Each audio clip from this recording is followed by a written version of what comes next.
Welcome everyone to today's colloquium, organized and hosted by the Rama Center on Equity and Social Determinants of Health, the Public Health Foundation of India. We are honored to introduce our speaker, Professor Rama today. You know, every person that I've mentioned to in the last few weeks that we have her as a speaker today has been thrilled to hear. They're like, oh, Professor Baru, and they're immediately able to connect their own work with something that you have done over the past few decades. So I think this speaks, both to the breadth and the depth of your output. So we are thrilled to have you here today. Dr. Rama Baru is a professor at the Center of Social Medicine and Community Health at Jawaharlal Nehru University. She has taught in the Masters of Public Health, MPhil and PhD programs in the Center for 25 years. She's an honorary fellow with the Institute of Chinese Studies and an honorary professor at the India Studies Center, Central China Normal University in Wuhan. Her research focuses on the social determinants of health, health policy, international health, privatization of health services, and inequalities in health. She has authored, co-authored, edited, co-edited several volumes on private healthcare in India, school health services in India, medical insurance schemes for the poor, global health governance and the commercialization of public health in India, and more recently, the commercialization of medical care in China as well. She has published extensively in journal and contributed to several edited volumes. She was awarded the Balsam Fellowship by the University College of London and the Indo-Shastri Canadian Fellowship, Yusuf Hamid Fellowship at the Mailman School of Public Health in Columbia University, New York. She is currently on several research committees with ICMR and the Department of Health Research at the All India Institute of Medical Sciences. Welcome to Professor Baru and all of our attendees today. We request all of our attendees to put your questions in the Q&A box as and when they come up during the talk, and we will, to the extent possible, pick them up for discussion after the lecture. Thank you so much to everyone today. And Professor Baru, the floor is yours. Good evening, and thank you very much for this invitation. I just want to say that it gave me an opportunity to, really go back in time to remember Dr. Prabha Ramalingaswamy, who was a colleague of ours, and of course, Professor Ramalingaswamy, whose name your institute has taken, and of course to the Public Health Foundation of India.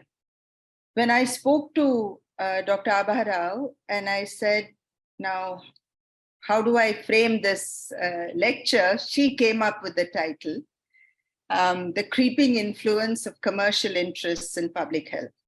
And thank you for that, because it really helped me to sort of visit part of the work I have done in the past, but more importantly, to bring in another frame to this whole understanding of commercial interests in public health, and also looking at, in a sense, the growth of knowledge in this area.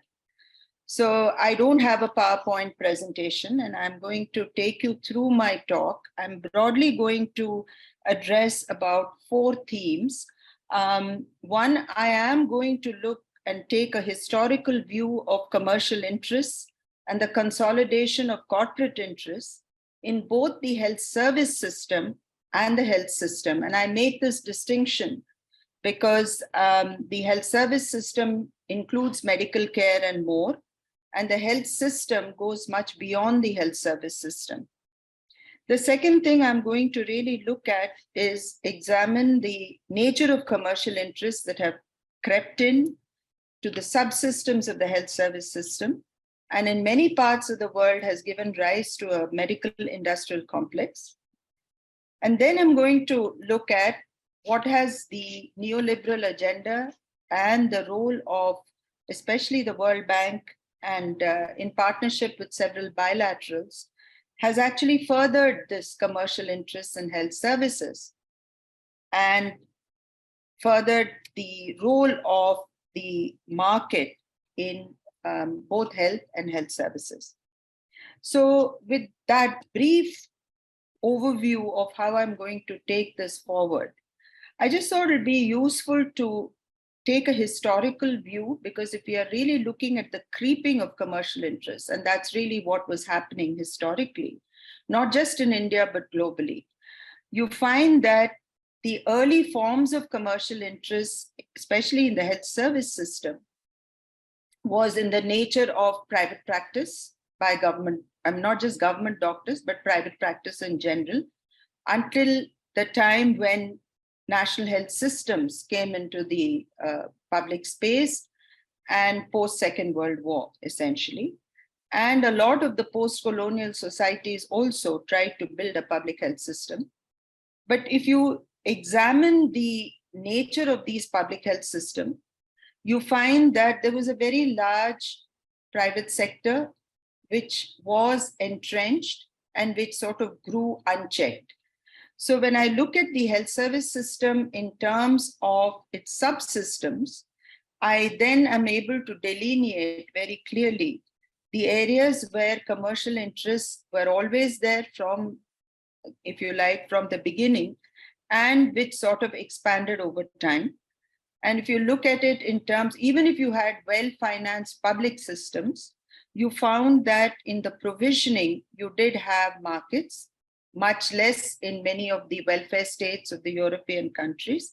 But most post-colonial societies, you had a very large private sector in provisioning in various forms, but initially largely in terms of individual private practitioners, and later on smaller and smaller medium nursing homes, and then the corporate hospitals as we know it today. But the pharmaceutical largely was in the hands of the private sector. The nascent diagnostic and technology, which then grew into a device as well as large technologies in healthcare, the corporations there became very, very strong. And of course, the commercial interests in education as well, whether it's medical, paramedical, or even allied health disciplines, we find that the role of the commercial sector has been very, very significant. So if you were to look at the commercial interests, even in publicly funded health service system, there are many subsystems that were actually dominated. And over time, you found that these interests were entrenched and they grew, and very often they grew in an unchecked manner and literally without proper acknowledgement of their presence in policy discourses, in regulation, etc. Now, interestingly, the health system also had commercial interests.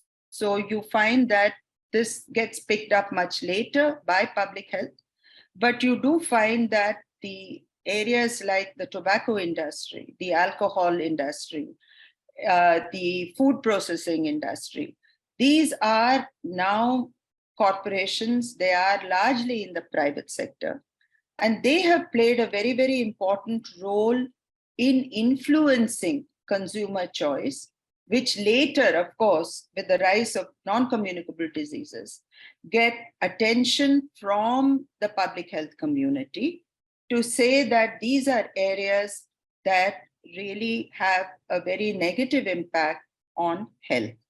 So we find that commercial interests historically have been very much in place. They have grown over time and very often unacknowledged in the debates when you talk about the need to regulate commercial interests. And very often, even in the debates on equity, we are very, very focused on public sector, and we don't really see the role of the private sector as a driver of inequity, whether it is access to care or it is about rising costs, out-of-pocket expenditures, etc. So that becomes the historical context in which we have to understand the way in which commercial interests, in a sense, crept into the public health system and had its own negative consequences. Now, the important role that the commercial interests played was that they were influencing policy. The earliest example of this was in soon after the Bhore Committee, when there was a debate within the Bhore Committee to actually nationalize the private sector. And of course, the private sector was largely individual private practitioners. In my reading of other health systems also, including China, there was a private sector, but the none of these governments really sought or went about nationalizing this private sector, except in some of the cases like Cuba, etc. And the understanding in the Bhore Committee in India was that if we have a strong enough public sector, the private sector will sort of wither away. But unfortunately, the private sector's lobby also ensured that their interests would not be hampered. So you find this in the NHS in Britain, you find this even in China, and you think that when Mao came to Prague, he would have completely nationalized the private sector. He didn't quite do that. And therefore, you find that commercial interests had a very, very close link in influencing policy and ensuring that their interests were protected. And this also has to do with the fact that doctors occupy the social as well as the political reach to influence policy. And therefore, you find in many of these countries, the idea of a comprehensive universal health services, which may have been mandated at a political level, very often was reshaped and reconfigured by commercial interests. Now, right through the 60s, 70s, you find that the welfareism, the idea of welfare states, the importance of the state playing a crucial role in the financing, provisioning, etc. of health services, in a sense takes a backseat after the 1980s. And you find that through the 1980s to the 2000s, there is a considerable amount of engagement with the nature, the extent, and consequences of commercial interests. So you have the role of the World Bank, which becomes very important in furthering the neoliberal agenda and having its direct impact on health services through the structural adjustment programs. And several of your colleagues in the Ramalinga Institute, Aditi Rao, Geeta Sen, etc., have written. There were a number of advocates, there were skeptics, and there were opponents, as we all know, in that body of literature, which really engaged with the role of market and state. And the disciplines of health economics, of political science, of sociology, and of course, public health, had a lot of currency in terms of looking at what was happening to health systems across the world, what was the nature and extent of commercial interests, and how commercial interests actually expanded during this period.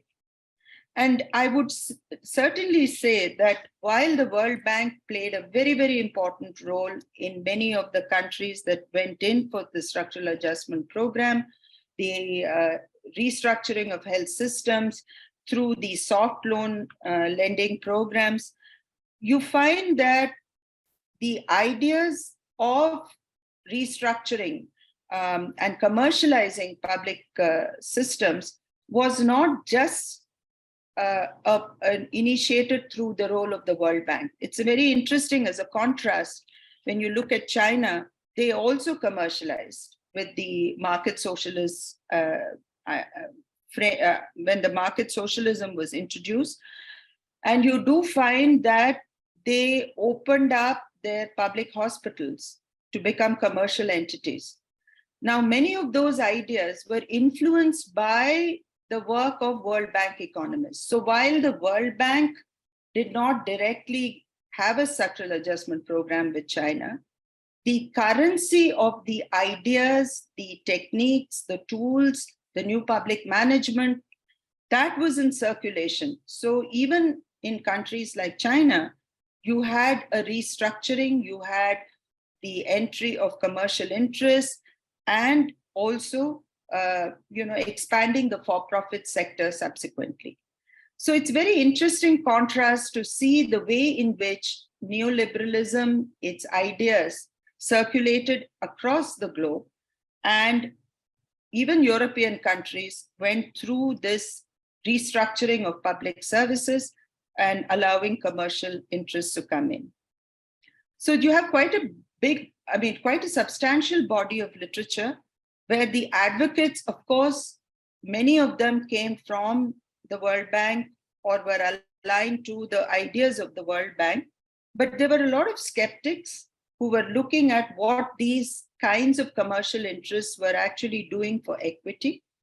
And you even had people, economists like Stiglitz, and later on you had this Cornea and Joly, etc., talking about the fallout of commercialization for equity, for even health consequences like rise in IMR, CMR, etc. So you found that there was this body of work that was coming out, and then the opponents, a lot of them came from the global south. So Latin America, South Asia, Africa, and there was also a partnership between civil society as well as academics. So you had this very rich body of work that came through during this period. But in the politics of knowledge, much of that work does not get cited even today when people from the developed world write about commercialization or the private role of the private sector.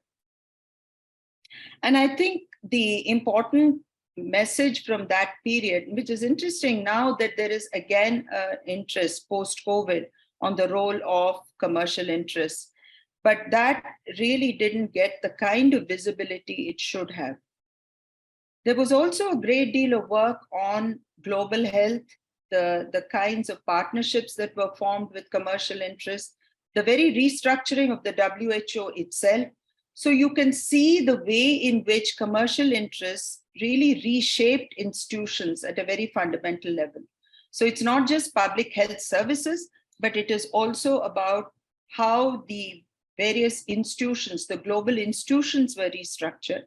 And the critique of the structural adjustment program, the critique of health sector reform also had an impact on the World Bank in the long run, where many of their ideas of increasing commercial interests, like the use of user fees, etc., was actually rolled back at a particular point. Now, while this focus on health services was rather primary, in the area of public health, there was another stream which was led by public health people working with the non-communicable diseases.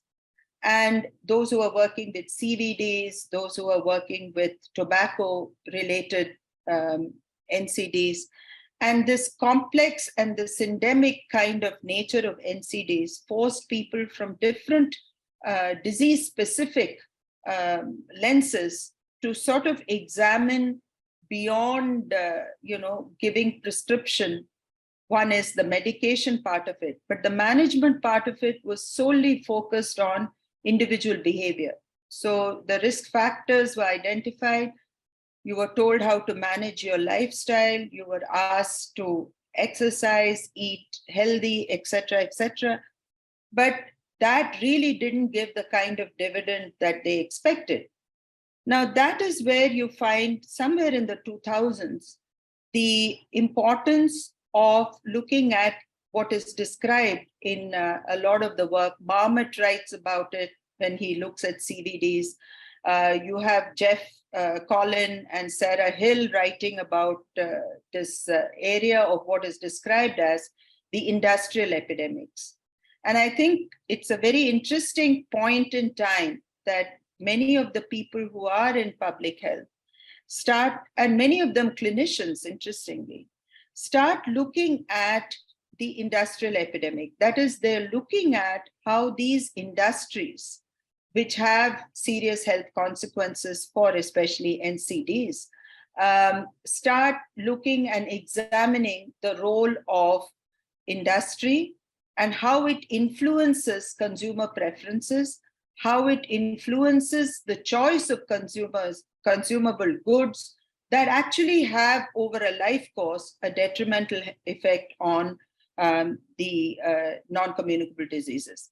Interestingly, the role of the tobacco industry So if you want to do tobacco cessation, you can do it at very many different levels. And we know of all of us in public health know of that.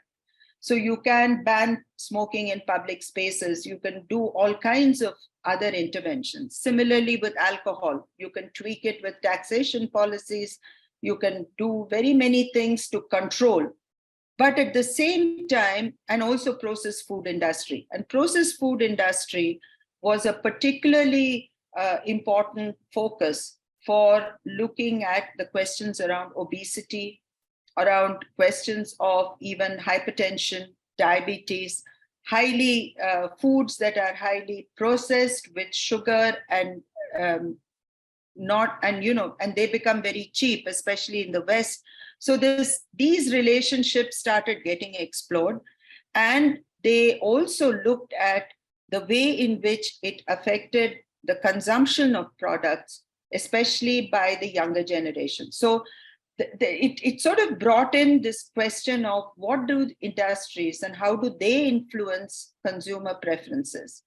So even if you're giving prescriptions for management to people to control and to keep their NCDs under control, you were finding that the power, here interesting, there's some writing around the power of the industry over the exercise of self-restraint by consumers became a real big issue for public health. And I think it is here that even the WHO comes in and brings out this commercial determinants of health. The Lancet comes up with a commission for commercial determinants in health. So suddenly the commercial determinants of health really focuses much more on the industrially produced epidemics, in which then comes the environment, the built-up environment, the question of how you plan cities. So many of these ideas then get embedded in this One Health and also the climate change debate. Now, the important and an interesting aspect of all of this is that you find that despite the critique of the corporations, these many corporations that I've just mentioned, the corporations were also adapting to the critique. So you would find that, okay, we will not, you cannot advertise cigarettes, but you can certainly do smoking cessation through other products. So there was a diversification of products that occurred. So like nicotine patch, you give e-cigarettes, you do many other permutations and combinations that would not endanger the markets that you had already created. So it's very interesting the way in which these corporations adapted themselves. They tried to, including the food industry, and which is a very interesting example of bringing in nutraceuticals, for example, bringing in millet. Nestle is a classic example of saying you can eat healthy, don't eat the old Maggi noodles, but eat our millet Maggi noodles. Or you bring in foods that you say are much more, healthy, and it's less in salt, it's less in sugar, etc. And then you get into this area of food labeling and telling you how many calories you're consuming, etc. But that is actually at the periphery, because I think what we need to understand is that corporate influence is actually exerted through very many different ways. And it is very powerfully managed to influence consumer choice. And in fact, a political scientist, Ilona Kickbush, whom I'm sure you're all familiar with, she's written extensively on equity, inequities, as well as more recently on commercial interests in public health. And she identifies 4 very important channels through which these corporate influence comes into public health through these corporations. One is the marketing strategies. And I think the marketing strategies have become very, very sophisticated. They are actually beamed for different age groups differentially. So how do you talk to young people? How do you talk to people who are middle-aged? And then a growing population of older persons. So the marketing of pharmaceuticals, nutraceuticals, the food industry, they're coming together in a complex, which is quite interesting. And therefore, you are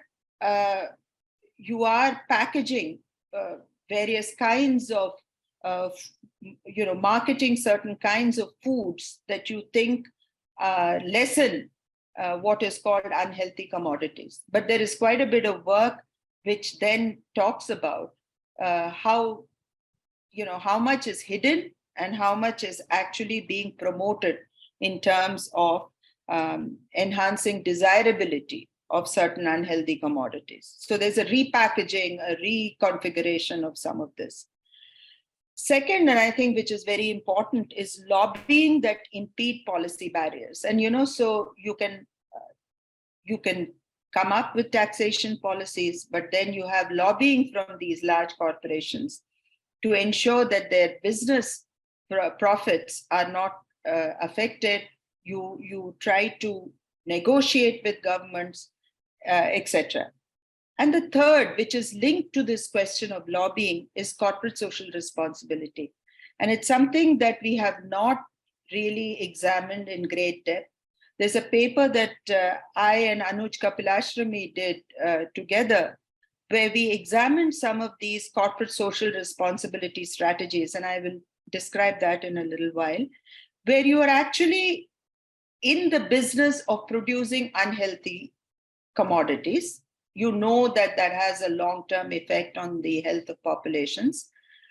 But your corporate social responsibility goes back to devising or partnering with organizations to further what you would think is good public health agenda. So they would invest in primary level care. They will have mobile clinics. They will do a whole lot of things that actually enhances their image. Maybe I should talk about it right here. We looked at Monsanto. We looked at the Coca-Cola Foundation in India.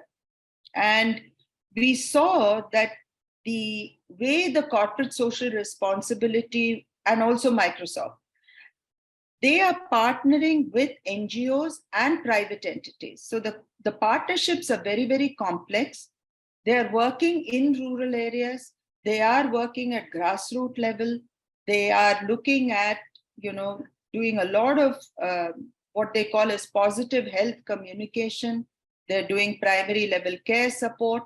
So on the one hand, Coca-Cola is selling commodities through advertising and has a very large clientele for its the Coca-Cola, which is so high in sugar, which in the long run is going to result in obesity, diabetes, etc.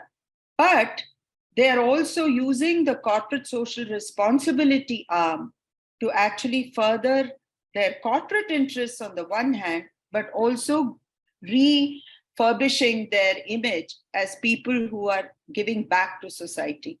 Monsanto had a similar kind of engagement with civil society organizations, and as well as other private entities where they are doing work in several parts of India, partnering with very well-reputed NGOs. And fourth is the kind of supply chains that they create in ensuring that their products and the reach that they have is not broken.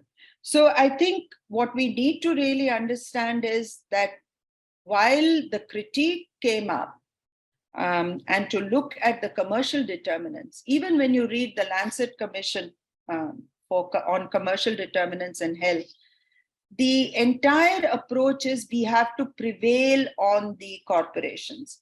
We have to ensure that their mindset is changed, that they have to have public health goals. But I personally feel in my reading of and the behavior of corporations, they're one step ahead of all of this. And they are adapting, and they're saying, yes, we are adapting. We are doing the better things. We are not doing the old things. So you'll have a zero Coke instead of a regular Coke.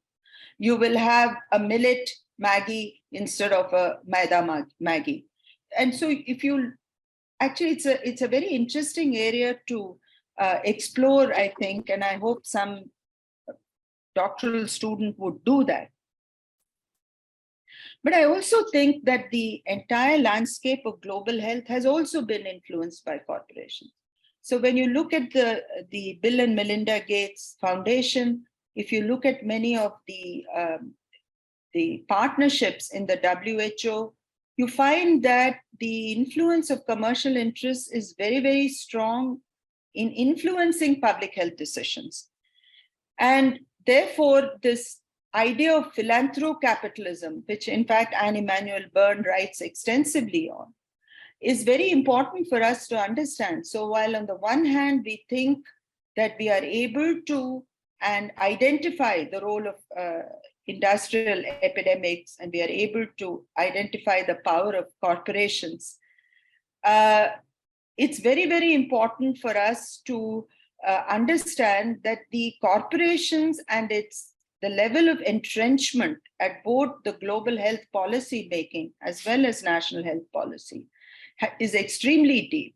And you can see what it has done to fundamentally change the idea of culture of institutions, the culture of consumers.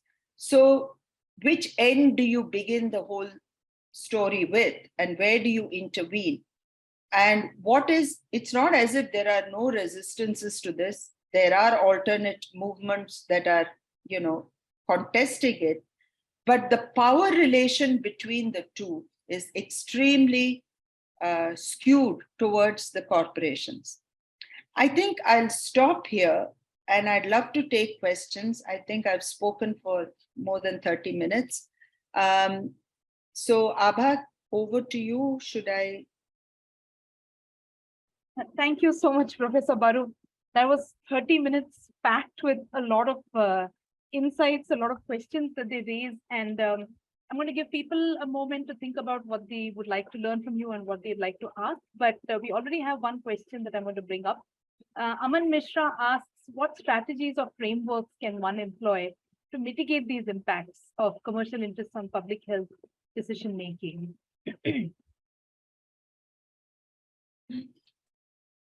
I wonder very often, there have been many spaces that have been explored.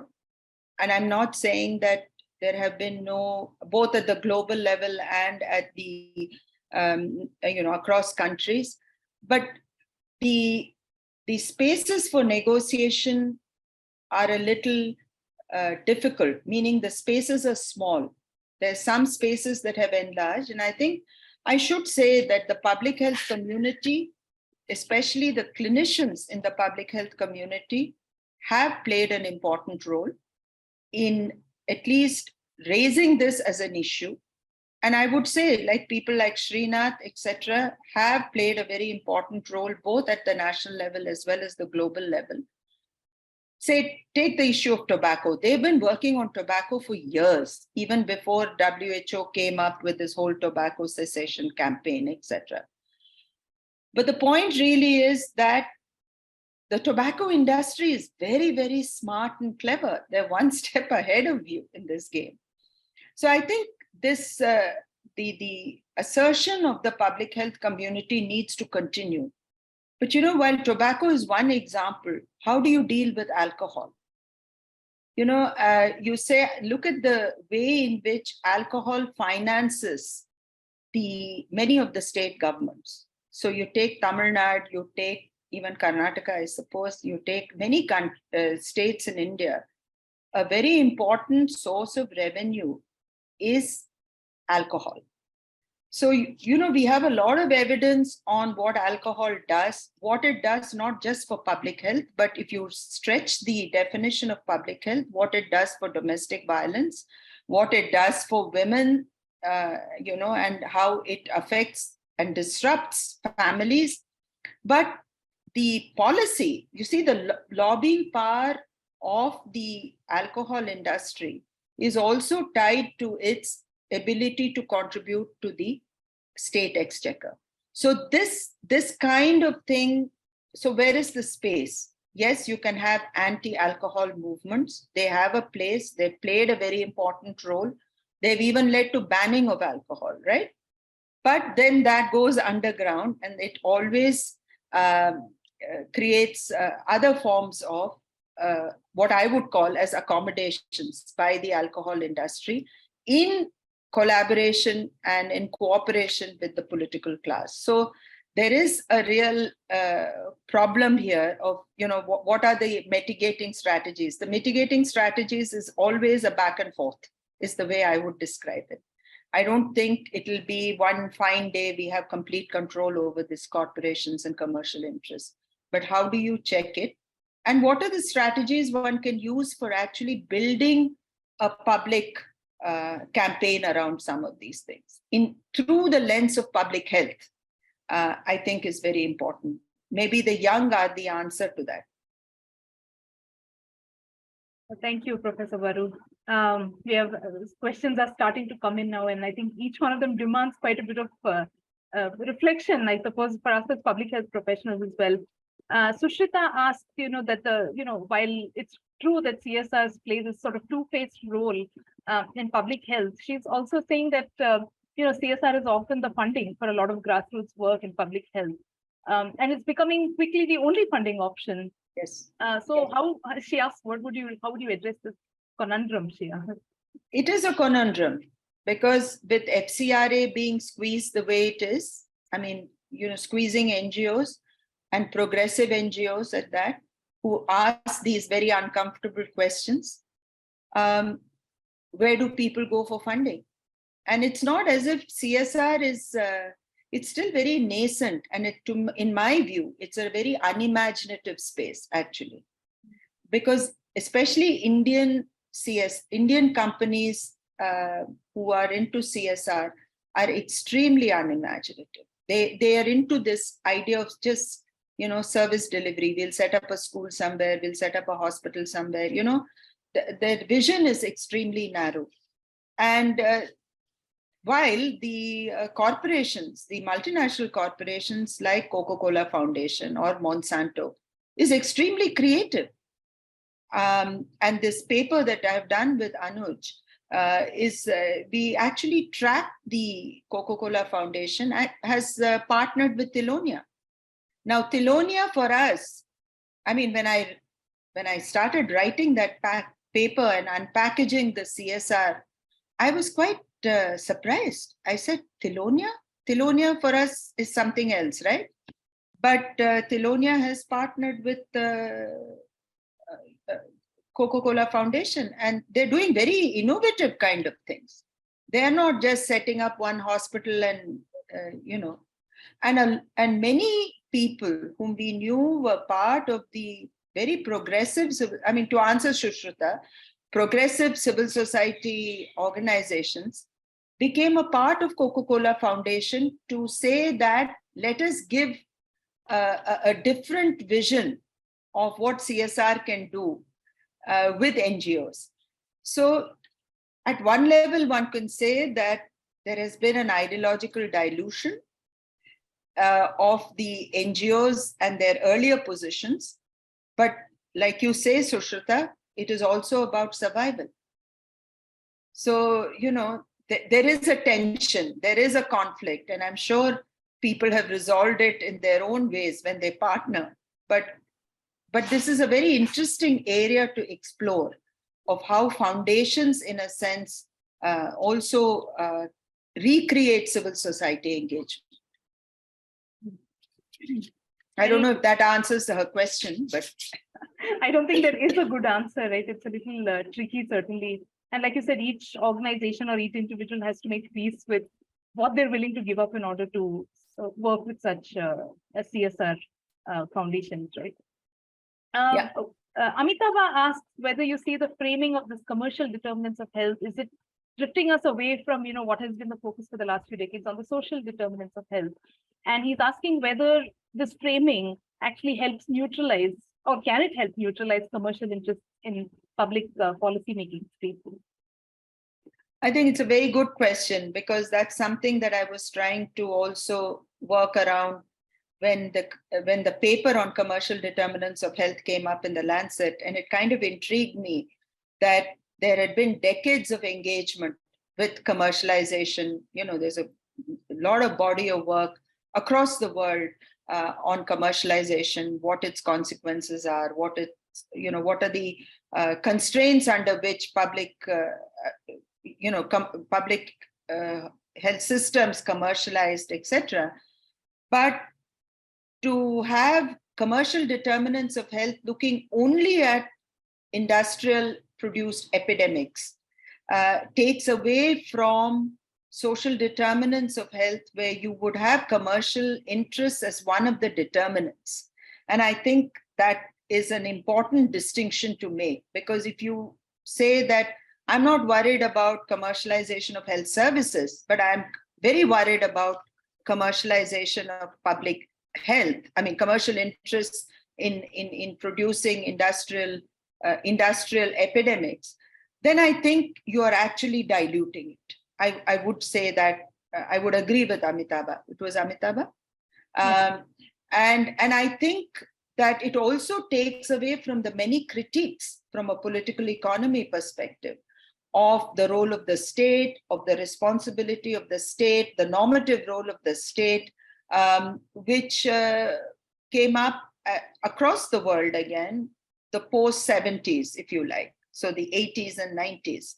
And, the concern continues post-COVID of inequities, of health systems that, didn't get more public funding, didn't really, we thought that was a tipping moment, that maybe you would have a challenge to commercialized health services, but that didn't quite happen. So, I think by actually splicing commercial determinants into specific focus, you don't look at this entire thing as a whole. And I think there's a problem in that. So are you trying to say that we will tackle the commercial determinants for industrial epidemics, but we now stop worrying about commercialization of health service systems and what it does? How do we then bring these two together? I think the social determinants does talk about it, because don't forget, Marmot himself came out of advocating against the food industry. That is his favorite argument, that if you want to control CVDs, you have to control Starbucks. That's his favorite line. And it had a lot to do with the quantity and the costing, etc. So you think, oh, I'm getting so much of coffee, I drink it all with a lot of sugar, but I'm not paying that much for it. So you're also changing consumer preferences in ways in which, is difficult. So I would agree with you, Amitabh, that I think this kind of splicing is not very useful. I also worry that when you look at the papers on Lancet Commission, commercial determinants of health, there is a problem in the way in which selectively knowledge is taken in to write these papers. They're all led by people from the global north. And there is a tokenism in the way in which you involve one African name, one Indian name. Now, this tokenism in publication has become a real problem. And therefore, you really don't represent the body of work that has been done in the global south as critiques. And I think there are some networks which do that very effectively, but a lot of these, especially the Lancet, I find very problematic, because they don't engage with sufficiently with the work done from the global south. And so therefore, is it only a concern of the north? It becomes doubly the concern of the south, because as they attack the idea of corporations affecting health, a lot of those products are dumped in the markets in the south. And they're dumped cheaply. They're sometimes produced by franchising to domestic companies. So high sugar drinks. Now in the West, you have all these restrictions being put in place, but a lot of those products are sold in your supermarkets in India. You just have to survey our supermarkets.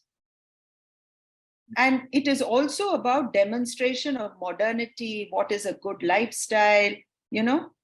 A lot of that also goes into this packaging. So I see that in detergents. I see that in, soft food, food, drinks, packaged foods, ready to eat foods.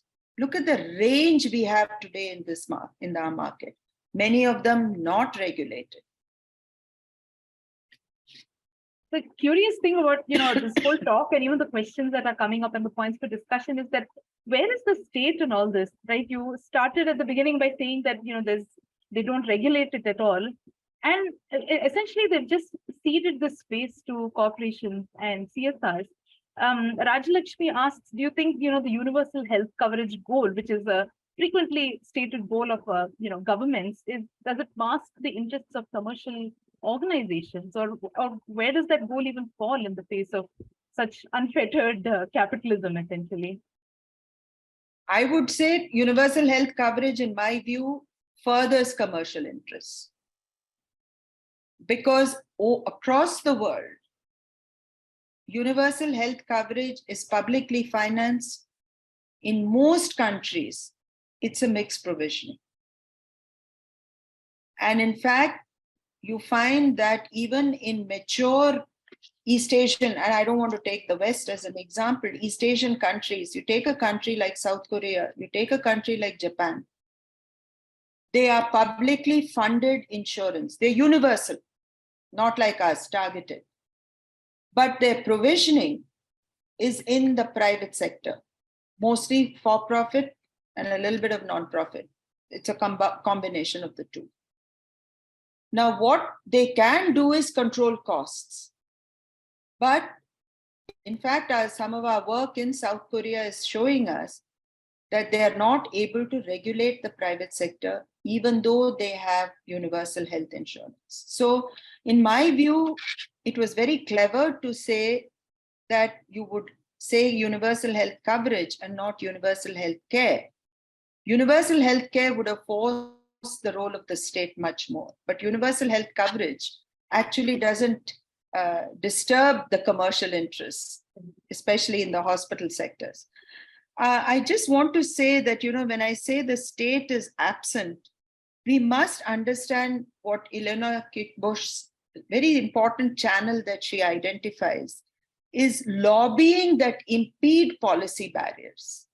And I think it's very important for us to understand this the power of business lobbies. And in the Indian context, you have the small business, medium, and the large business.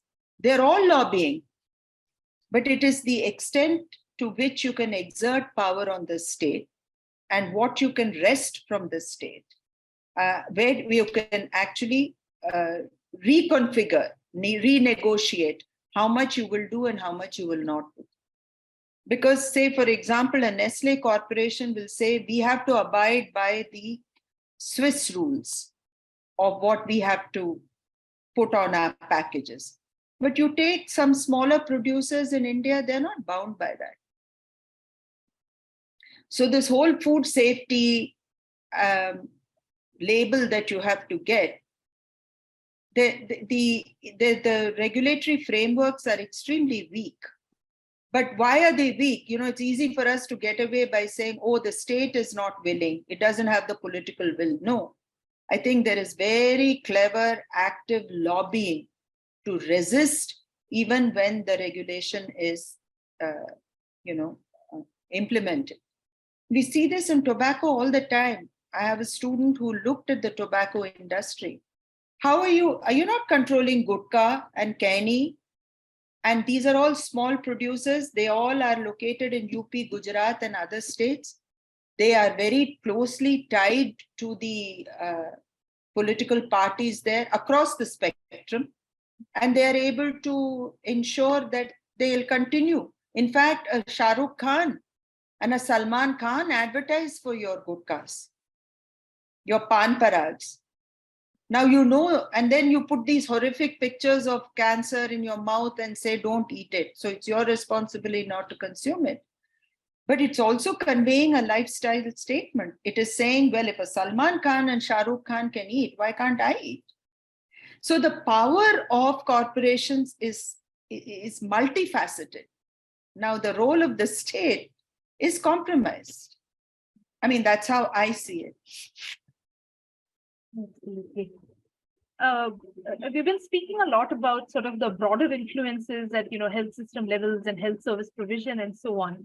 Rajaharsha asks, given what is the impact of the commercialization of health system on individuals, on individual Indians whose costs of healthcare have been rising? So what is the impact on out-of-pocket expenditure for them, for instance? Yeah, there is a very large body of work on out-of-pocket expenditures, and I think I don't want to go into that, but can I just take off from this question that you asked, and I wanted to actually speak a little about it, is that commercialization is not just a structural phenomenon. Okay, you'll say this many hospitals have come up, so many private hospitals, so many corporate hospitals, all that is okay. But we have the hard data for it. But there is something else that's happening with this kind of commercialization, which is it is reshaping the culture of institutions, it is reshaping the behavior of providers, and it is reshaping the perceptions and expectations of patients. So, I mean, say the influx of high technology into both the public and the private systems. Now, this is entirely a commercial interest that has come in. Today, every woman in the public sector goes through ultrasounds through her 3 trimesters. Now, if she goes to a hospital where the gynecologist says you don't need an ultrasound, many gynecologists tell you they demand. So, what? This is a provider-induced demand. It is a commercial interest lobbying with the provider. So, this unnecessary testing, you go with a headache and you're asked to go for a CAT scan. And therefore, earlier it used to be the story of injections, and today it is the story of high imaging technology. So it is not just about providers' mindset and behavior changing. Of course, there are commercial interests in that, but it has also reshaped the way patients look at their need, and what is good healthcare has been completely redefined. So, the commercial interests have played in these kinds of insidious ways. Cultures of institutions have changed. The whole idea of a GP is gone. The specialist becomes the most important. And therefore, you again are splicing and silos, you're dealing with. So I think out-of-pocket expenditure, there's a lot of work.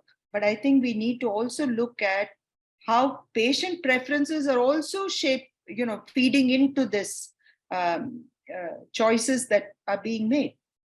Thank you for giving us a sense of what is out there, and really appreciate your presence today. Thank you so much to all of our attendees. On that note then, thank you so much. Thank you. And thanks to all of our attendees, and have a wonderful evening. Bye-bye. Bye-bye.